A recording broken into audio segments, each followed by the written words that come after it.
After a long and bumpy drive on our way to the oil-rich region of Turkana, we came to a town called Kainuk, hoping to proceed to Lokichar, the oil town. We were warned by security officers in Kainuk that our drive beyond this point was going to be risky and that we had to get ourselves security escort for our safety to be guaranteed. This is where the services of Peter Lokwang became necessary. Throughout the drive, the Kenya Police Reservist kept on narrating to us scary stories of hundreds of travelers whose lives have been lost in this highway to banditry attacks. At some point, we even came across gunmen who stopped us and demanded for some handouts. And it wasn't long before they dropped their hardliner stance. Thanks to Peter Lokwang, who communicated to them in their local dialect. Looking at the way the young men were armed to the tooth, sending chills down our spines, it became clear to us that indeed we were treading on a dangerous path. This has been the situation here for ages. The Turkana and the Pokot communities have been entangled in cattle rustling conflict that has kept them poor and illiterate. The scramble for meager resources to sustain their lives under the hostilities of natural calamities has denied the two neighboring communities a chance to liberate themselves from the chains of poverty. Tuko na insecurity ambayo tunapigwa na wandugu zetu wa Pokot, tunapigwa na Wasamburu, tunapigwa upandei na Watoposa, tunapigwa na watu wa kutoka Ethiopia, wa Dasnach, ama tunaita Merile. Sisi ninaweza kusema kama msasi ama mama katika boma, tunalemewa.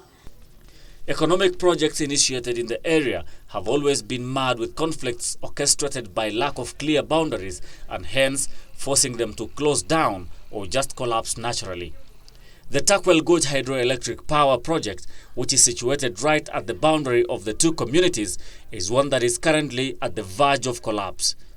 There emerged a tussle over where exactly the project falls between the Pokot and the Turkana. The tussle snowballed into killings and maiming, and as we speak, Takwel is currently a shadow of its past. Staff left in droves, leaving the camp in ruins. A once blissful Takwel club is no more.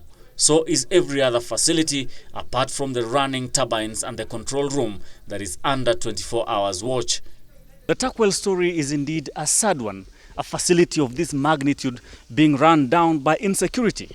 It therefore means that if insecurity is not dealt with speed, even the clamor that comes with the discovery of oil in the region could end up like this.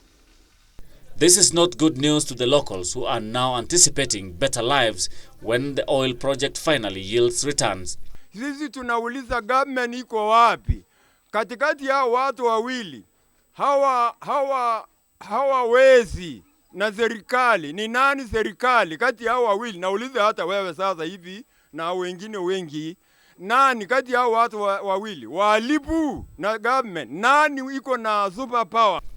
This oil project stands a similar risk as the one in Takwel, since both communities claim territorial control. So, as the country looks forward to this big economic discovery to catapult it to high economic levels, it needs to pay attention to little things that matter, and one of them is security. Kendagor Obadia for the news at 9.